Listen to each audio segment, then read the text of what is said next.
Hello students, welcome back to your own learning platform Vedika commerce classes. आज इस class के अंदर हम बहुत इंपॉर्टेंट टॉपिक कवर करने जा रहे हैं, that is cash flow from operating activities. और cash flow from operating activities solve करने के लिए हमें सबसे पहला जो वर्ड चाहिए होता है that is net profit before tax and extraordinary items. ठीक है, तो ऑपरेटिंग एक्टिविटीज से आने वाला कैश फ्लो हम तब सॉल्व कर सकते हैं जब हमारे पास accurate value of net profit होगी। और यहाँ पे आके बच्चे हमेशा ही कंफ्यूज रहते हैं, कितनी भी प्रैक्टिस कर ले, लेकिन लास्ट में जब वो सॉल्व कर रहे होते हैं कहीं ना कहीं थोड़ी सी प्रॉब्लम आती है। वो कई बार कंफ्यूज होते हैं कि हमें ये पर्टिकुलर आइटम हमें नेट प्रॉफिट निकालते टाइम एडजस्ट करना है या नहीं करना है। हमारे डिविडेंड पे ऑफ हुआ है और डिविडेंड भी मल्टीपल टाइप का है। टैक्स भी कभी प्रपोज्ड होता है, कभी पेड होता है। ठीक है, बहुत सारे आइटम्स आपके पास यहाँ पे मिलते हैं। ऑपरेटिंग एक्टिविटीज से कैश फ्लो निकालने के लिए हमें net profit before tax and extra ordinary item चाहिए। वहीं से हमारा ऑपरेटिंग एक्टिविटीज स्टार्ट होता है।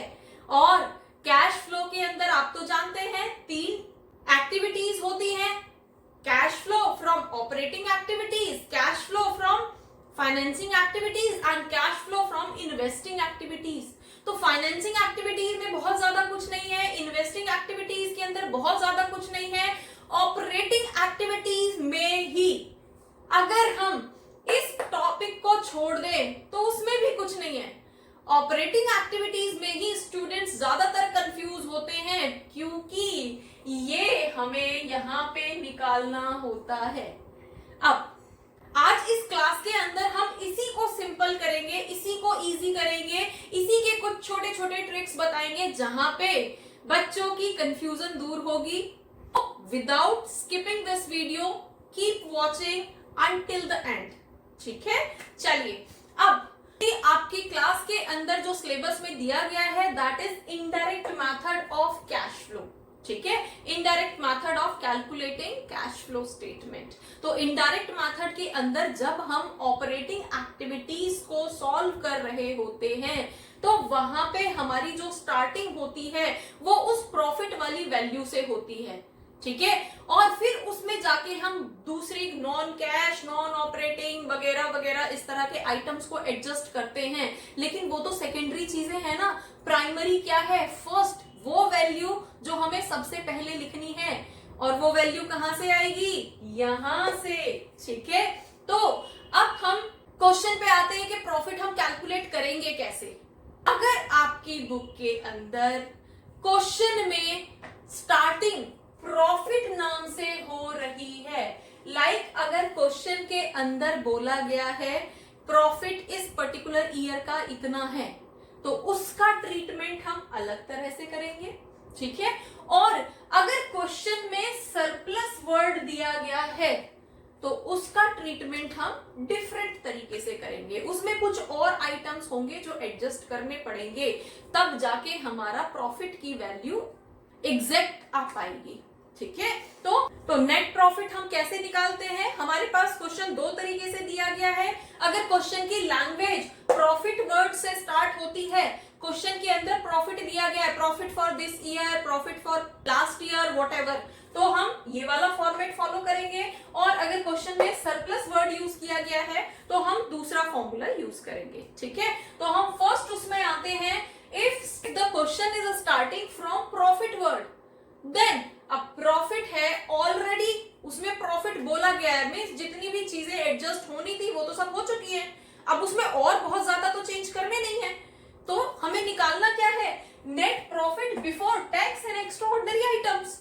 तो हम टैक्स और एक्स्ट्रा ऑर्डिनरी आइटम सिर्फ उन्हें ही एडजस्ट करेंगे, उसके अलावा हम कुछ भी एडजस्ट नहीं करेंगे। क्लियर। जब हमें ऑलरेडी प्रॉफिट वर्ड दिया गया है तो इसका मतलब है कि हमें वहां पे कोई भी रिजर्व मेंटेन नहीं करना है, हमें वहां पे कोई भी डिविडेंड पेड की एडजस्टमेंट नहीं करनी है, ये सारी एडजस्टमेंट ऑलरेडी हो चुकी हैं। तो हमें यहाँ पे डायरेक्टली वैल्यू निकालनी है सिर्फ टैक्स और एक्स्ट्रा ऑर्डिनरी आइटम्स को एडजस्ट करके। अब टैक्स हमारे पास यहाँ पे क्या आ जाएगा, जो भी हमारा प्रॉफिट दिया गया है आपके क्वेश्चन के अकॉर्डिंग उसको यहाँ पे लिखेंगे। देन जो भी टैक्स का प्रोविजन हमने इस करंट ईयर में बनाया होगा, समझ आ रहा है, टैक्स नहीं, टैक्स का प्रोविजन जो इस करंट ईयर के लिए बनाया है उसको यहां पे आके हम ऐड कर देंगे। प्रोविजन फॉर टैक्स, और ये कौन से वाला है, करंट ईयर के लिए, हमारा करंट ईयर का प्रोविजन। ठीक है, इसका मतलब क्या है, आपने ड्यूरिंग द ईयर अपने टैक्स पे करने के लिए कुछ प्रोविजन मेंटेन करके रखा है। प्रोविजन का पैसा कहीं बाहर तो जाता नहीं है। प्रोविजन का मीनिंग क्या होता है, आपने अपने अकाउंट में से, अपने प्रॉफिट में से थोड़ा सा पैसा साइड में किसी दूसरे अकाउंट में ट्रांसफर कर दिया है कि टैक्स पे करने के काम आएगा। किसी स्पेसिफिक नाम से, टैक्स के नाम से आपने साइड में रख दिया है वो पैसा, ठीक है, किसी दूसरे अकाउंट में रख दिया है कि इस पैसे को हम टैक्स पे करने के लिए ही यूज करेंगे, उसके अलावा किसी भी दूसरे काम में इस टैक्स को हम यूज नहीं करेंगे, इस पैसे को यूज नहीं करेंगे। तो पैसा तो हमारे ही पास है ना, कहीं गया थोड़ी है, कहीं बाहर तो निकला नहीं है, और बाहर नहीं निकला है तो हम यहाँ पे क्या कर रहे हैं, कैश फ्लो स्टेटमेंट ना। तो जब कैश का फ्लो हुआ ही नहीं है, बाहर गया ही नहीं है, तो उसको हम क्यों हटाएं, हम सेपरेट क्यों करें। हम कोई बैलेंस शीट तो बना नहीं रहे कि हमें एग्जैक्टली हर अकाउंट के अंदर कितना पैसा है वो सेपरेट अकाउंट का स्टेटस चाहिए, नहीं भैया, हमें तो कैश का स्टेटस चाहिए। ये कैश हमारा है और हमारे ही पास रखा हुआ है, तो उसको वापस ऐड कर देंगे। ठीक है, नेक्स्ट, अब कुछ एक्स्ट्रा ऑर्डिनरी एक्सपेंस जो इसी स्पेसिफिक ईयर के अंदर हुआ है। अब एक्स्ट्रा ऑर्डिनरी एक्सपेंस या एक्स्ट्रा ऑर्डिनरी इनकम कैसे ट्रीट की जाती है, होती क्या है, उसके लिए एक डिटेल्ड क्लास हमने अपलोड की हुई है। अगर आपको कोई डाउट हो तो एक बार उस क्लास को जरूर देख लेना, आपके लिए बहुत हेल्पफुल होगी, आपके क्वेश्चंस को सॉल्व करने के लिए बहुत हेल्पफुल होगी। ठीक है, तो अभी फिलहाल हमें यहाँ पे अगर कोई भी एक्स्ट्रा ऑर्डिनरी आइटम एक्सपेंस की फॉर्म में आपने फेस किया है इस पर्टिकुलर ईयर में, जैसे कि अचानक से एम्प्लॉय को वीआरएस देनी पड़ी, उसके लिए बहुत सारा पैसा खर्च करना पड़ा। ठीक है, आपको कोई भी अपने शेयर्स बाय बैक करने पड़े तो उसके लिए बहुत सारे पैसे की रिक्वायरमेंट हुई अचानक से, और वो पैसा खर्च कहां से हुआ था, वो पैसा आपके प्रॉफिट से ही तो एडजस्ट हुआ था ना। तो अभी अगर वो एडजस्टमेंट नहीं हुई होती, अगर वो एक्स्ट्रा ऑर्डिनरी आइटम एडजस्ट नहीं हुआ होता तो हमारा प्रॉफिट ज्यादा होता ना। और इसी पर्टिकुलर ईयर में तो हुआ है, हमेशा होता नहीं है, इसी पर्टिकुलर ईयर में ये एक्सपेंस हमें बियर करना पड़ा, तो उसको हम यहाँ पे प्लस कर देंगे। एक्सपेंस है तो प्लस करेंगे, ठीक है, एक्स्ट्रा ऑर्डिनरी आइटम का एक्सपेंस प्लस करेंगे। और एक्स्ट्रा ऑर्डिनरी आइटम की अगर इनकम हुई होती, लाइक हमें कोई क्लेम मिला होता, क्लेम मिलने की वजह से इस साल में हमारा प्रॉफिट इंक्रीज हो गया होता, तो उसको यहां से माइनस करते। ठीक है, चलिए नेक्स्ट, अब अगर यही चीज हमारे लिए कुछ रिवर्स हुई होती, रिवर्स इन द सेंस हमें प्रोविजन फॉर टैक्स के बदले में हमें टैक्स का रिफंड मिला होता। ठीक है, हमने लास्ट ईयर कुछ एक्स्ट्रा टैक्स पे कर दिया था, उसके जो भी एक्स्ट्रा अमाउंट था वो हमें वापस रिफंड हो गया, तो रिफंड होने की वजह से प्रॉफिट इफेक्ट हुआ होगा ना, प्रॉफिट इंक्रीज हो गया होगा ना, जो कि हमारा रूटीन का प्रॉफिट नहीं है। ठीक है, अचानक से जस्ट बिकॉज एक एक्स्ट्रा एक्टिविटी हुई उसकी वजह से हमारा प्रॉफिट इफेक्ट हो गया, तो हम उसको यहाँ पे माइनस कर देंगे, that is refund of tax. ठीक है, और ये हमारे कुछ एक्स्ट्रा ऑर्डिनरी आइटम्स हैं और एक्स्ट्रा ऑर्डिनरी आइटम्स को दो जगह एडजस्ट किया जाता है। एक जगह तो प्रॉफिट निकालने के लिए और दूसरी जगह जब हम ऑपरेटिंग एक्टिविटीज को क्लोज करेंगे तब लास्ट में। ठीक है, नेक्स्ट, अगर यही चीज एक्स्ट्रा ऑर्डिनरी आइटम एक्सपेंस ना होके इनकम की फॉर्म में, जैसे हमने अभी थोड़ी देर पहले बोला हमारे स्टॉक जो है वो जल गया था और हमें इंश्योरेंस कंपनी से क्लेम का पैसा मिल गया, कैश मिल गया ना, कैश फ्लो हो गया। ठीक है, अब कैश मिला है तो उसकी वजह से हमारा प्रॉफिट इफेक्ट हुआ होगा, बढ़ गया होगा, जो कि जेन्युइन नहीं है ना। हमें तो यहाँ पे जेन्युइन कैश फ्लो निकालना है ना, तो उस प्रॉफिट को, उस एक्स्ट्रा ऑर्डिनरी प्रॉफिट को यहां से माइनस कर देंगे। ठीक है, अब ये जरूरी नहीं है कि ये चारों ही आइटम आपको मिलेंगे। नॉर्मली टैक्स तो आपको दोनों ही फॉर्म में मिलेगा, प्रोविजन भी होगा, प्रोविजन मेंटेन भी होगा, टैक्स का रिफंड भी होगा, टैक्स पेड भी होगा और दूसरी मल्टीपल वैल्यूज भी हो सकती हैं। तो टैक्स को स्पेसिफिकली कैसे कैलकुलेट करना है ये हम नेक्स्ट क्लास में करेंगे। सो इस पूरी प्लेलिस्ट को आप कंटिन्यू अगर देखोगे तो आपको बहुत इजी हो जाएगा कैश फ्लो सॉल्व करना। ठीक है, तो अब यहाँ पे refund of tax, extra ordinary item कई बार आपको एक्सपेंस की फॉर्म में दिया जाएगा तो आप यहाँ पे प्लस कर दोगे और कई बार इनकम की फॉर्म में दिया जाएगा तो माइनस कर दोगे। ज्यादातर एक ही चीज दी जाएगी, या तो एक्सपेंस दिया जाएगा या इनकम दी जाएगी। ठीक है, तो उसको एडजस्ट करने के बाद हमारे पास net profit before tax and extraordinary items आ जाएगा। और जो हमें ऑपरेटिंग एक्टिविटीज को स्टार्ट करने के लिए चाहिए ये वाली वैल्यू होगी। सबसे पहले इस वाले अमाउंट को हम लिखेंगे, फिर उसके बाद एडजस्टमेंट होनी स्टार्ट होती है। तो आपको समझ आ गया होगा कि ये वैल्यू कितनी इंपॉर्टेंट है और नॉर्मली बच्चे यहीं पे कंफ्यूज होते हैं। बाकी दोनों एक्टिविटीज का आंसर तो ठीक आ जाता है, ऑपरेटिंग एक्टिविटीज का आंसर ही ज्यादातर मैच नहीं होता बच्चों का, तो क्योंकि छोटी छोटी चीजें जो है वो उनकी क्लियर नहीं होती हैं।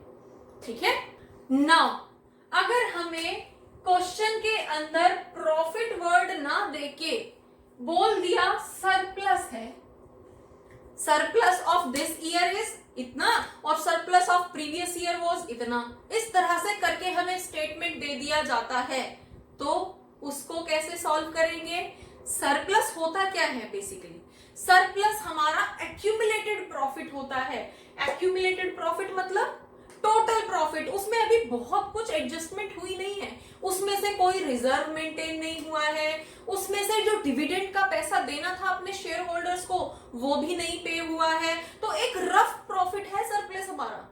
तो जब भी आपको क्वेश्चन के अंदर सरप्लस नाम से क्वेश्चन दिया जाता है, सरप्लस लैंग्वेज दी जाती है, तो उसमें हम दो आइटम और एडजस्ट कर देंगे। मोर और लेस तो यही रहेगा, बस दो आइटम और एडजस्ट कर देंगे। One is dividend paid, second one is reserve maintain. अगर रिजर्व मेंटेन हुआ है तो उसको भी हम यहाँ पे एडजस्ट करेंगे, और अगर डिविडेंड पे हुआ है तो उसकी वजह से भी हमारा नेट प्रॉफिट पे इफेक्ट आएगा ना, उसको यहाँ पे एडजस्ट कर देंगे। तो हमारे पास क्या हो जाएगा? नॉर्मली हम सरप्लस लेंगे। और एक और चीज, अगर सरप्लस सिर्फ एक ईयर का दिया है तो हम सिंपल एक ही लेंगे, और अगर 2 ईयर्स का दिया है, surplus of this year, surplus of previous year, 2 years का दिया है, तो उन दोनों का डिफरेंस हम यहां पे लिखेंगे। क्लियर हुआ? और ज्यादातर केसेस में जब भी सरप्लस के नाम से क्वेश्चन आएगा तो आपको हमेशा डबल वैल्यू दी जाएंगी। ठीक है, तो हमें यहाँ पे उन दोनों सरप्लस का डिफरेंस यहाँ पे लेना है। ठीक है, अब उसके बाद में क्या एडजस्टमेंट है? सबसे पहली एडजस्टमेंट तो क्या क्या चीज ऐड करेंगे हम उसमें? सबसे पहले, क्योंकि ये तो स्पेसिफिकली डिविडेंड और रिजर्व की एडजस्टमेंट करने के लिए बना है ना, तो सबसे पहले तो हम डिविडेंड ऐड करेंगे। अब डिविडेंड चाहे इंटरिम डिविडेंड हो, चाहे फाइनल डिविडेंड हो, या लास्ट ईयर का प्रपोज्ड डिविडेंड हो, ओपनिंग के टाइम का प्रपोज्ड डिविडेंड हो, तो at the end of financial financial year उसकी पेमेंट तो होगी ना, पेड तो होगा ना। क्वेश्चन के अंदर नहीं भी बोला गया है कि पेड हुआ है तो भी आप उसको पे करोगे। ओपनिंग के टाइम का प्रपोज्ड है या लास्ट ईयर का प्रपोज्ड डिविडेंड है तो इस ईयर में डेफिनेटली वो पे होगा ही होगा, चाहे क्वेश्चन के अंदर बोला जाए या ना बोला जाए। ठीक है, तो क्वेश्चन सॉल्व करते टाइम इसका ध्यान रखना है आपको। सेकेंड, इसी के अंदर रिजर्व। अब रिजर्व अगर मेंटेन किया गया है, क्वेश्चन के अंदर बोला जाएगा, तो उस रिजर्व को भी आप यहाँ पे वापस ऐड कर दोगे। ठीक है, और रिजर्व की बहुत बड़ी कंडीशन नहीं होती है, वो आपके क्वेश्चन में बोला जाता है और आपको पढ़ के इजीली समझ आ जाएगा कि रिजर्व मेंटेन हुआ है, तो मेंटेन हुआ है तो एडजस्ट कर देंगे। और प्लस क्यों कर रहे हैं हम, क्योंकि रिजर्व मेंटेन करने की वजह से हमारा प्रॉफिट कम हो गया ना, और प्रॉफिट तो सरप्लस में एडजस्टमेंट करने के बाद ही निकलेगा, है ना।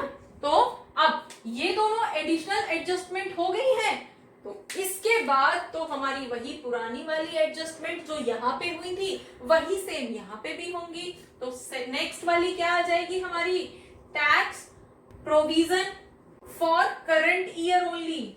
ठीक है, जो इस करंट ईयर के लिए प्रोविजन मेंटेन हुआ है सेम यही आइटम्स यहाँ पे एडजस्ट कर देंगे।